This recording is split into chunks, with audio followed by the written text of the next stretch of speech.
رات دیوانی قسط نمبر 17 دانیہ طاہر۔ گھر میں ابا جی کے حکم سے شادی کی تیاریاں شروع ہو گئی تھیں۔ سب سے پہلے شادی ہی دارا اور بہارے کی تھی۔ بہارے نے لاکھ ابا جی سے بات کرنے کی کوشش کی، مگر ابا جی اسے ایک لفظ بولنے کے لیے تیار نہ تھے۔ یہاں تک کہ گھر کا کوئی مرد اس سے بول نہیں رہا تھا، نہ ہی اس کو کچھ کہا تھا کسی نے، جبکہ خواتین بھی بس سرسری سا بول رہی تھیں۔ وہ چاروں ہی تھیں جو ایک دوسرے سے بات کر رہی تھیں۔ بہارے اور سہائے تو ہر وقت بس رونے دھونے میں لگی تھیں۔ گھر میں شادی تھی مگر حالات بالکل ایسے نہ تھے۔ بہارے جب تنگ آ گئی تو ابا جی کے پاس آ گئی۔ وہ ابھی نماز پڑھ کر فارغ ہوئے تھے، اس کو دیکھ کر چہرہ موڑ لیا۔ پلیز ابا جی، آپ ایسے مت کریں میرے ساتھ۔ وہ ان کے قدموں میں بیٹھ گئی۔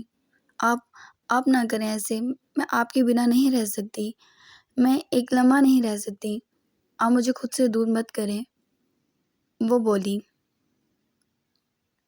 جاؤ یہاں سے۔ وہ اس کا ہاتھ جھٹک کر بولے تو بہارے نے ان کے پاؤں تھام لیا۔ آپ نہیں بولیں گے تو میں اذیت میں رہوں گی ابا جی، اس نے کہا تو ابا جی پھر سے نہیں بولے۔ ٹھیک ہے، میں کروں گی آپ کی جو خواہش ہوگی، میں سر جھکا کر وہی کروں گی، مگر یوں مجھے خود سے دور مت کریں۔ وہ ان کے ہاتھ پکڑتی بولی۔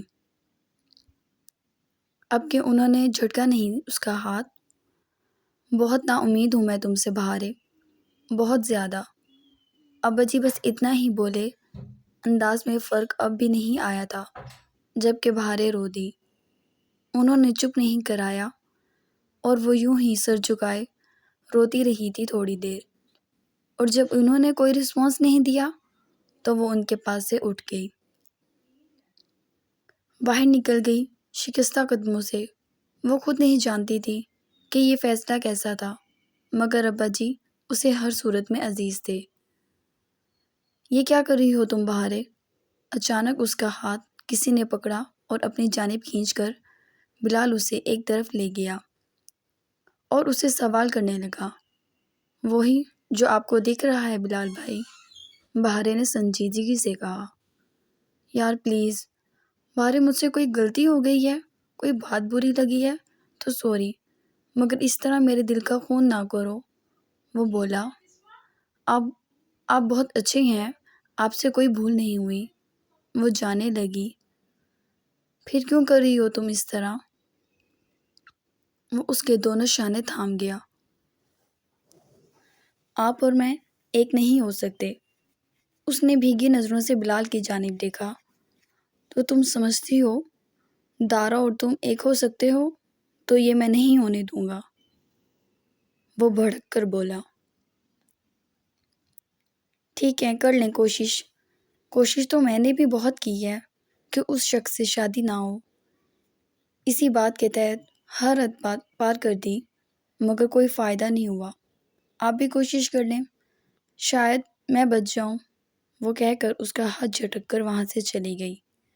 بلال حیران رہ گیا، جبکہ دارا میں بھی کوئی دلچسپی تھی تو اس کے ساتھ کیوں کر رہی تھی وہ اس طرح؟ وہ سر تھام گیا۔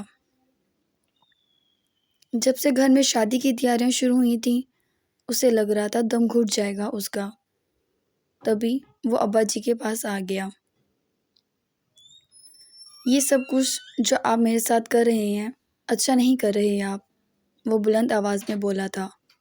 پہلی بار ان سے کوئی اس لہجے میں آ کر بولا تھا۔ ابا جی نے اس کی جانب دیکھا۔ ان سارے سوالوں کا جواب جا کر اپنی ماں سے لو۔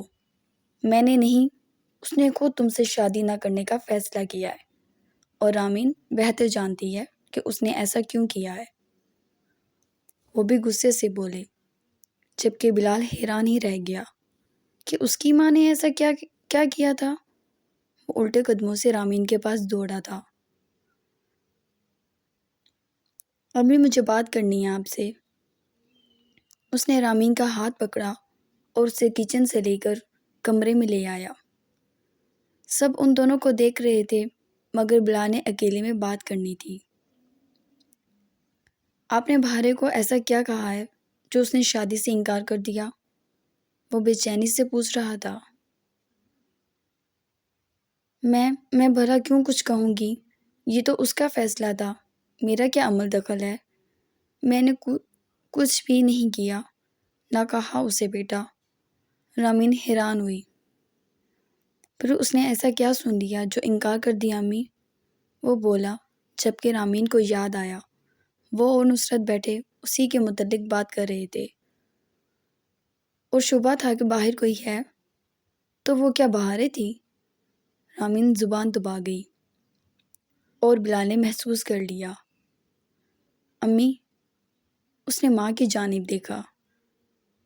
ٹھیک تو کیا ہے اس نے، بالکل ٹھیک کیا ہے۔ میں اپنے اکیلے اکلوتے بیٹے کی جان کا خطرہ مول لے لوں؟ پاگل ہوں میں؟ وہ لاکھوں میں ایک ہے۔ ٹھیک ہے، میں مانتی ہوں، مجھے عزیز بھی ہے، مگر بلال تم جانتے ہو اس کے بارے میں سب۔ امی، جب اتنے سالوں میں کچھ نہیں ہوا تو اب کیوں ہوگا؟ آپ نے کیا کہا ہے اسے؟ بلال نے بے قراری سے بالوں میں ہاتھ پھیرا۔ پاگل ہو گئے ہو تم؟ ساری زندگی کا ساتھ ہے، کیا اسے دربے میں بند کر کے رکھو گے؟ اس کی دارا سے شادی ہو رہی ہے، انجان ہے، پھر افسر ہے، سنبھال لے گا۔ تم کہاں خوار ہوگے؟ امی، میں اس سے محبت کرتا ہوں، پسند ہے وہ میری۔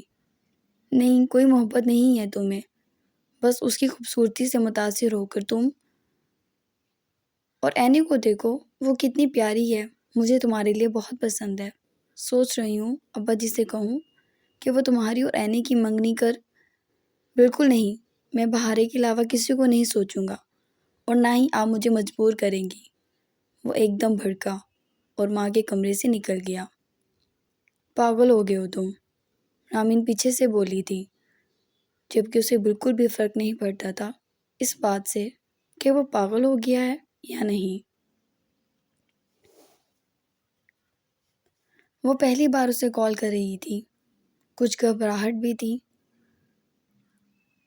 کل جو بدکلامی ہوئی اس کے بعد سے اب تک وہ کچھ نہیں بولا تھا، اور نشرہ حیران تھی کہ اس نے کوئی ری ایکشن نہیں دیا دارا اور بہارے کی شادی پر، جبکہ ابا جی نے صبح تیاریوں کا کہا تھا۔ اس کے اکلوتے بھائی کی شادی تھی اور وہ خوب دل لگا کے اپنے بھائی کی شادی میں شریک ہونا چاہتی تھی۔ تبھی اس نے سوچا کہ وہ گھر چلی جائے، اور کل سے مزاج اچھے تھے تو سوچا کہ اسے اجازت لے لے۔ تبھی اس نے فون کیا تو امید کے مطابق اس نے کال نہیں اٹھائی۔ نشا نے دوسری بار نہیں کی، نہ جانے وہ اسے فون اٹھا کے سنا دے، مگر وہ دیکھ کر ایک لمحے کے لیے حیران رہ گئی جب اس کے موبائل پہ 2 سالوں میں پہلی بار شہروز کی کال تھی۔ وہ آنکھیں پھاڑے پہلے تو موبائل دیکھتی رہی، اور جب بیل چنکارنے لگی تو جلدی سے کال اٹھا لی۔ جی، وہ بولی، کیوں فون کیا تھا تم نے؟ کڑک اور بیزار لہجہ۔ وہ ایک بات پوچھنی تھی۔ نشرہ بے حد گھبرا رہی تھی، جیسے دوسری طرف نہ جانے کون سی مخلوق ہو۔ جلدی بولو، میرے پاس وقت نہیں ہے کسی فضول بکواس کا، وہ بھڑک کر بولا۔ میں پوچھ رہی تھی کیا میں امی کے گھر چلی جاؤں؟ وہ سپیڈ میں اس کے حکم کے مطابق بولی۔ کیوں، وہاں کیا بن رہا ہے جو تمہیں بھی چاہیے؟ وہ بولا۔ نہیں، وہ دارا کی شادی کی تیاریاں امی اکیلے کیسے کریں گی؟ بس چپ رہو، میرے گھر میں بھی بہت کام ہے اور شادیاں ہیں یہاں، سنبھالو جو تمہارا اصل گھر ہے۔ اور ویسے بھی تمہارے بھائی کو تمہاری ضرورت نہیں، اگر ہوتی تو خود لینے آ جاتا، کہہ کر کھٹک سے فون بند کر دیا۔ اس نے نشرہ مایوسی ہو گئی، لیکن زیادہ تکلیف نہیں ہوئی تھی۔ اب جیسے عادت سی ہونے لگی تھی اس کے تلخ کڑوے لہجے کی۔ اس نے فون رکھ دیا اور وہ نیچے آ گئی جہاں پر وہ سب بیٹھے شادی کے کپڑوں کی باتیں کر رہے تھے۔ سوائے اور بہاریں تو کمرے سے باہر نکلنے کو تیار نہیں تھی، جبکہ نصرت چہرے پر پریشانی لیے بیٹھی تھی، اور سب اس کی پریشانی سے واقف تھے کیونکہ ارتاش کو آج چوتھا دن تھا، وہ گھر نہیں آیا تھا۔ اس کا فون بند جا رہا تھا اور سب نے کوشش کی، کچھ پتہ نہیں چل رہا تھا۔ بس معاذ نے جب اسٹیشن سے پتہ کیا تو اتنا پتہ چلا وہ اسلام آباد گیا ہے، گھر میں بتانے کی ضرورت محسوس کیے بنا ہی۔ نصرت پہلے رنجیدہ تھی جب کوئی اور بھی تھا، وہ فقط اسی کے لیے دعا مانگ رہا تھا، رو رو کر صرف اس کو پکار رہی تھی۔ جے نماز پہ بیٹھی وہ ایک ہی دعا مانگ رہی تھی کہ وہ واپس لوٹ آئے، کتنے دن سے گھر سے دور ہے۔ اس کو دیکھا نہیں مگر کوئی نہیں جانتا تھا کہ ارتاش کی واپسی کیسے ہوگی۔ آپ کو تو آسانی ہوگی بھابھی، آپ کی بہو بھی ہے ورشا، ماشاءاللہ اتنی پیاری اور سگر بچی ہے، رامین نے فرزانہ کی جانب دیکھ کر کہا۔ بس رہنے دو، جیسے میں بہو نہ مانوں، کون سی بہو، پھر کیسی بہو؟ وہ بگڑ کر بولی۔ سب اس کی شکل دیکھنے لگے۔ میں نہیں ہوں مانتی اسے، اور ویسے بھی میں نے تو اپنے بیٹے کے لیے کچھ اور ہی سوچا ہوا ہے۔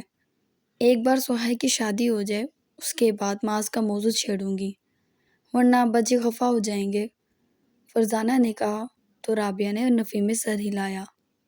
کتنے افسوس کی بات ہے، ابا جی کا کوئی حکم تم نے مانا بھی نہیں اور ان کی ناراضگی کی پرواہ ہے۔ وہ بولی، دیکھیں بھابھی، میرے بچے ہیں، پھر فیصلے بھی سارے میرے ہونے چاہیے اور ان کے سارے حق بھی میرے پاس ہونے چاہیے۔ اس نے دو ٹوک بات کی۔ تم استعمال تو سارے ہی کر رہی ہو، نصرت نے کہا تو فرزانہ نے کلس کر اس کی جانب دیکھا۔ اگر کوئی نہ بیٹھا ہوتا تو ضرور سنا دیتی۔ بس بھابھی، ایک بات طے ہے، اینی کی شادی کے بارے میں سوچنے سے پہلے میرے بلال کا خیال دل میں رکھیے گا، بعد میں مکریے گا مت۔ رامین ہنسی تو فرزانہ بھی ہنس دی۔ بھئی اینی تو تمہاری ہی بیٹی ہے، فرزانہ نے کھلے دل سے کہا۔ نصرت وہاں سے اٹھ کر چلی گئی۔ اس کے بیٹے میں کیا کمی تھی؟ اس کے پاس بھی سب کچھ تھا، سب کچھ، پھر اسے کیوں ریجیکٹ کیا گیا اور وہ گھر سے کتنا دور چلا گیا؟ وہ رنجیدہ سی ہو گئی۔ عصر کی نماز کا وقت تھا، تبھی جائے نماز پہ کھڑی ہو گئی اور بیٹے کے لیے دعا کرنے لگی۔ دارا نے گھر میں فائق کو دیکھا تو شدید غصے سے اس نے اسے انگلی کے اشارے سے وہاں سے دفع ہو جانے کا کہا۔ فائق جب کہ ڈھیٹوں کی طرح وہیں بیٹھا رہا۔ میں آج اکیلا نہیں آیا، میرے سارے ساتھی ساتھ ہیں۔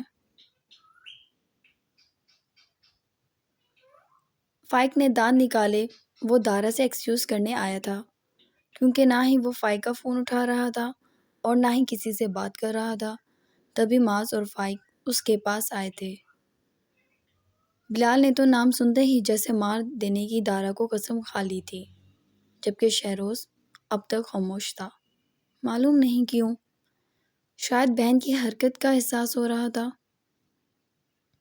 کچھ یا پھر اسے اس حرکت سے اختلاف تھا۔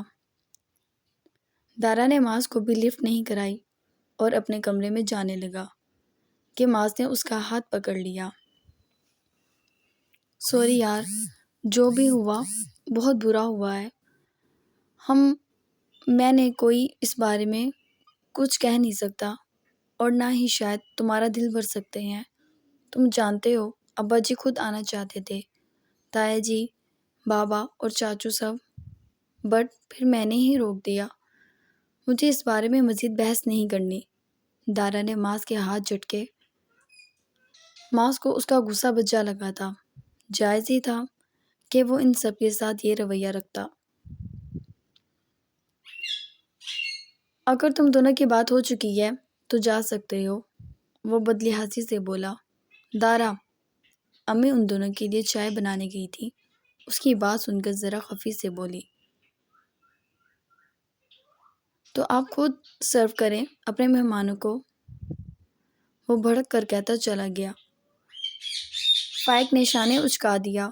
وہ تو بہت دنوں سے محنت کر رہا تھا کہ دارا ٹھیک ہو جائے، مگر وہ اسی طرح تھا۔ فائق سے بھی بات کرنے کے لیے تیار نہیں تھا، کسی اور سے کیا کرتا۔ نہیں آنٹی، رہنے دیں، پھر کبھی انشاءاللہ، معاذ نے مسکرا کر کہا اور گہرا سانس بھر کر وہ دونوں وہاں سے چلے گئے۔ جبکہ امی بھی اب دارا پر غصہ کرنے کی سچویشن میں نہیں تھیں، کیونکہ انہیں بھی شاید اپنی پسندیدہ لڑکی سے یہ امید نہیں تھی کہ وہ بھری محفل میں ان کے بیٹے کے ساتھ یہ حرکت کر جائے گی، اور وہ جانتی تھی دارا کو۔ وہ بارے کا یہ تھپڑ کبھی نہیں بھولے گا، اور شادی کے لیے انکار بھی نہیں کر رہا تھا۔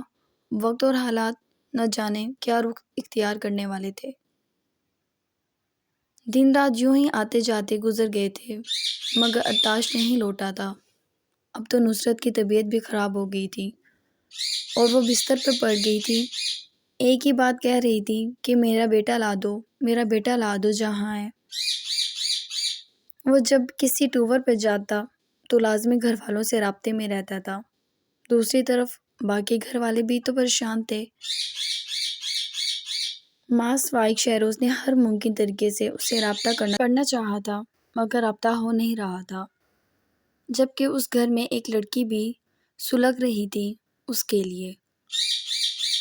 وہ لوگ رات کے کھانے کے بعد جب لانچ میں آئے، سہائے اور بہاریں بھی وہیں تھیں، تبھی ارتاش سب کے سامنے اندر داخل ہوا۔ اس کے چہرے پہ چوٹوں کے نشان تھے، جبکہ اس کا یونیفارم بھی دھول زدہ ہو رہا تھا۔ ایک دم سب اٹھ کر اس کی جانب بڑھے۔ اس نے اپنا بیگ سائڈ پر رکھا۔ احمد نے آگے بڑھ کر اس کے شانے تھام لیے۔ کہاں تھے تم؟ کہیں جانا تھا تو بتا کر جا سکتے تھے۔ تمہاری ماں کی، میری، ابا جی کے گھر والوں کی کیا حالت ہو رہی ہے تمہارے لیے؟ وہ ڈپٹ کر بولے۔ وہ ایکچولی ارجنٹ جانا ہوا تو میں انفارم نہیں کر سکا، اور میرا موبائل تو جانے سے پہلے ہی چوری ہو گیا تھا۔ اس نے اتنے نارمل انداز میں یہ بات بتائی تھی جیسے کچھ ہوا ہی نہ ہو۔ سہائے اسے ایسے دیکھ رہی تھی جیسے وہ کوئی معجزہ ہو، اور اگر وہ آنکھیں بند کرے گی تو وہ اس کی آنکھوں کے سامنے سے پھر سے غائب ہو جائے گا۔ اس کا دل کر رہا تھا بہت روئے، بہت زیادہ، مگر یہ آنسو خوشی کے تھے۔ سوری ڈیڈ، میں نے آپ کو بہت تنگ کیا، وہ ہلکی سی مسکراہٹ سے بولا۔ لاکھ تمہیں سمجھایا تھا یہ نوکری نہ کرو، مگر تم بہت تنگ کرتے ہو، جاؤ اپنی ماں سے ملو۔ ابا جی سے ملنے کے بعد وہ سیدھا نصرت کے کمرے میں گیا تو ماں کو دیکھ کر ایک دم کچھ ہوا تھا۔ وہ ان کے پاس بیٹھ گیا۔ نصرت نے اسی خوشبو کو جیسے محسوس کر لیا تھا، ایک دم آنکھیں کھول دی، اور سامنے اس کو دیکھ کر وہ اس کے سینے سے لگی پھوٹ پھوٹ کر رو دی۔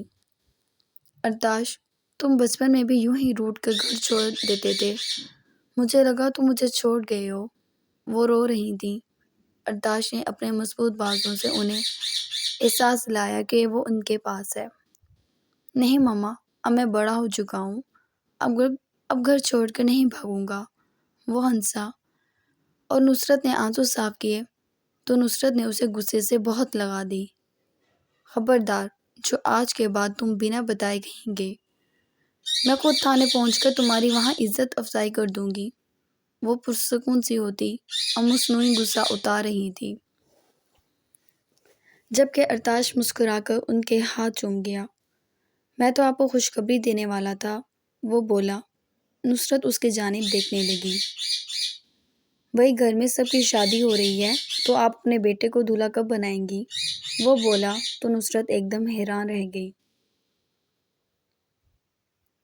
تم سچ کہہ رہے ہو ارتاش، میں تمہارے لیے لڑکی ڈھونڈوں؟ وہ بے حد خوشی سے بولی۔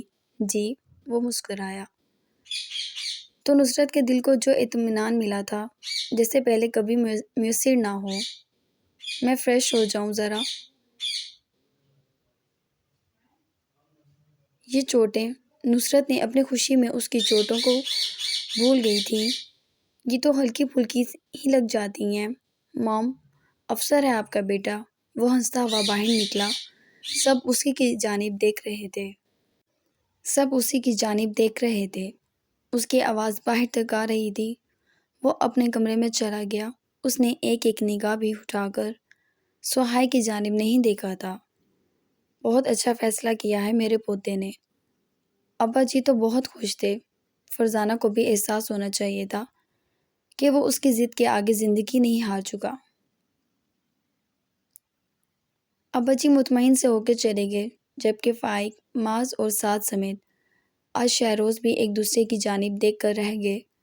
سہائے بہاریں بھی وہاں سے چلی گئی۔ ایک شخص جس کی نگاہوں نے اس کے چہرے کا طواف کیا، ہر پل وہ آج اس کو ایک جھلک دیکھنے کا روادار نہیں تھا۔ اس کا دل اور کس طرح کرچیوں میں بدلتا۔ آج میرے میٹھو کو پتہ نہیں کیا ہو گیا ہے، بہت زیادہ بول رہا ہے، تو پلیز آپ اس کی وائس کو اگنور کر دیجیے گا اور اپنی آپ ایپیسوڈ انجوائے کریں۔ Thank you.